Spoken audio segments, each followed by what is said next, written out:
Bonjour à tous, nous sommes en direct du congrès de pneumologie de langue française qui se tient cette année à Marseille. Et nous avons aujourd'hui présenté les résultats d'une enquête pour laquelle nous vous avions sollicité, souvenez-vous, en 2021. Donc c'est une enquête qui faisait suite à une première enquête qu'on avait menée en 2020, qu'on vous avait adressée donc dans le contexte de la Covid-19. Et donc des enquêtes qui avaient pour objectif de mieux comprendre votre vécu dans vos parcours de soins et vos attentes. Ce qu'on peut retenir de ce travail, c'est que la pandémie de Covid-19 a eu un réel impact sur le parcours de soins des personnes qui vivent avec une maladie respiratoire chronique. Vous êtes 17% à avoir répondu que vos consultations prévues avec les pneumologues ont été annulées ou reportées. Ce chiffre est quand même bien moindre qu'en 2020 où vous étiez 42%. Vous êtes 24% à avoir expérimenté la téléconsultation et ce chiffre est vraiment similaire à celui de 2020 lors du premier volet de l'enquête, ce qui montre l'ancrage de ce dispositif dans les habitudes.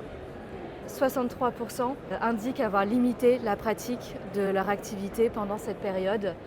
Les principaux besoins dont vous nous avez fait part, c'est de pouvoir être assuré de pouvoir joindre un professionnel de santé en cas d'urgence. 52% d'entre vous ont répondu cela. Ensuite, le deuxième, 31,2%, souhaitent avoir accès à un programme de réadaptation respiratoire à domicile. 28% souhaiteraient avoir une aide pour développer une technique de gestion du stress et de l'anxiété. Par rapport à la Covid-19, vous êtes 56% à déclarer ressentir un fort ou un très fort niveau d'inquiétude. Votre principal besoin, c'est d'avoir accès à des séances d'activité physique adaptées et de pouvoir intégrer un réseau de solidarité et d'échange entre patients.